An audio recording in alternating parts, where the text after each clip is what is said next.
காலங்காலமாக இந்த மண்ணில் வந்தவன் போனவன் எல்லாம் நம்மை சிறுபான்மை சிறுபான்மை என்று சொல்லி நமக்குள்ளே ஒரு தாழ்வு மனப்பான்மையை தள்ளிவிட்டார். இந்த நாட்டில் சிறுபான்மைக்கு என்று பிரிவு வைக்காத ஒரே அரசியல் இயக்கம் நாம் தமிழர் இயக்கம் மட்டும்தான்.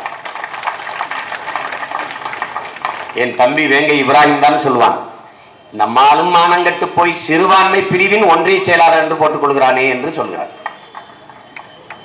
இந்த பதவியை கொடுத்தவன் ஆக சிறுபான்மை. இதை அறியாத மடையனாக நாம் இவ்வளவு காலமாக இருந்திருக்கிறோம். இது ஒரு கொடுமை, இது ஒரு கொடுமை. இதையெல்லாம் நாங்க பேசினால் இனவெறி இனவாதம்.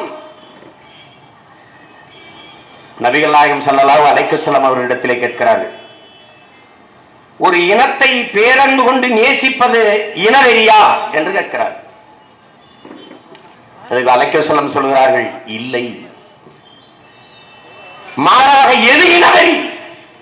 ஒரு இனம் சார்ந்த மக்கள் பிரிதொரு இனம் சார்ந்த மக்களை ஒடுக்குவது, கொடுமைப்படுத்துவது, தாக்கி அழிப்பது, அது போன்ற செயல்களை செய்கிற போது அதை தடுக்காமல் அதுக்கு துணை நிற்பதுதான் இனவெறி என்று சொல்கிறார். அப்படி என்றால் யார் இனவெறியர்கள்? என் இன மக்களை கொன்று குவித்த போது சிங்களனுக்கு ஆதரவாக நின்ற அத்தனை பேரும் இனவெறியர்கள்.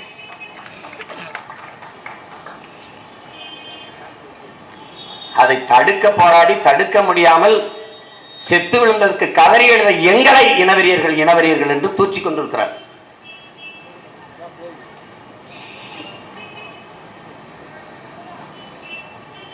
ஒரு தம்பி எழுதியிருக்கிறார், படித்தால் தமிழ்நாட்டில் வேலை கிடைக்காது, நடித்தால் தமிழ்நாடே கிடைக்கும் என்று எழுதியிருக்கிறார்.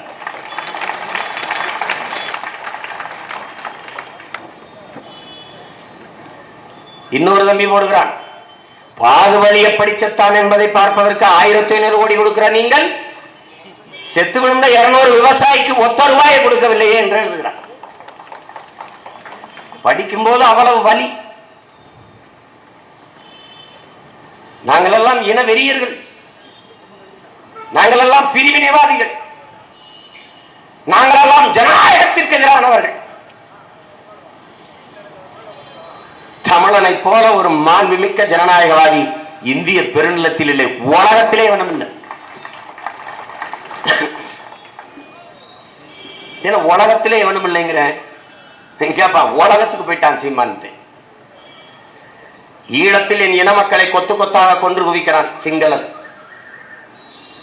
லட்சக்கணக்கான எனது மக்கள் பிரிட்டனில், கனடாவில், பிரான்சில், ஜெர்மனியில், நார்வேயில் லட்சக்கணக்காக பனி கொட்டுகிறது, மழை, வெயில், எதையும் பொருட்படுத்தாத வயதானவர்கள், கர்ப்பிணி பெண்கள், பச்சிளம் குழந்தைகளை தெருவில் நிற்க வச்சு பல நாட்கள் இரவும் பகலமாக போராடினார்கள்.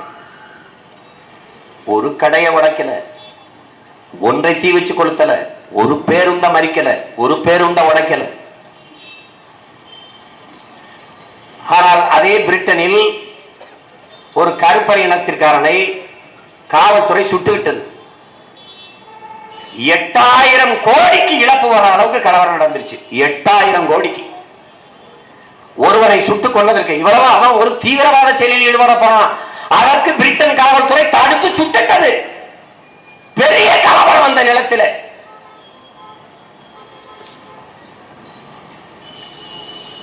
எப்படி இருக்கிறது பாருங்க. தமிழர்களைப் போல மாண்பு மிக்கவர்கள் ஜனநாயகவாதிகள் யாரும் இல்லை.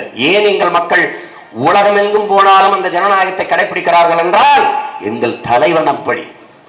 எந்த நாட்டிற்கு செல்கிறீர்களோ அந்த நாட்டின் சட்டத்திட்டம், இறையாண்மை, தேசிய ஒருமைப்பாடை மதித்து அந்த நாட்டின் குடிமக்களாகவே நீங்கள் வாழுங்கள் என்று கற்பித்தது அதற்கு காரணம். அதை அன்பிற்குரிய சொந்தங்கள் புரிந்து கொள்ளணும்.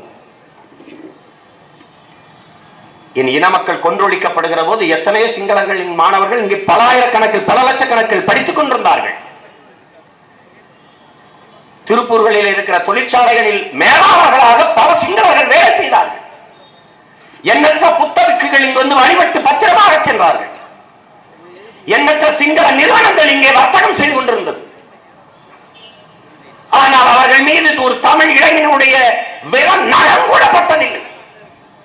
எங்கள் ஆழ்மனதில் இருந்த கோபத்தை, வலியை வெளிக்காட்ட தெரியாமல் எங்களுக்கு நாங்களே தீயிட்டு செத்தோமே ஒழிய அந்த நெருப்போடு இன்னொருவனை கட்டிப்பிடித்து கூட நாங்கள் சாகவில்லை.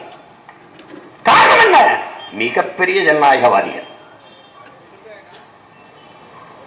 இது யாராவது மறுக்க முடியுமா?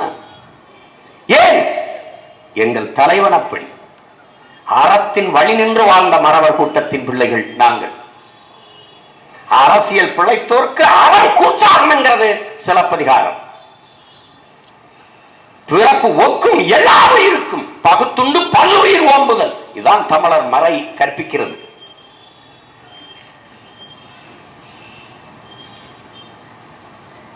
அதை அறிவார்ந்த எனது தமிழ் சொந்தங்கள், என் அன்பு தம்பி தங்கைகள் புரிந்து கொள்ளணும். எங்களை ஏதோ ஜனநாயக துரோகி போலவும் தேச துரோகி போலவும் அது எப்படி இருக்குது?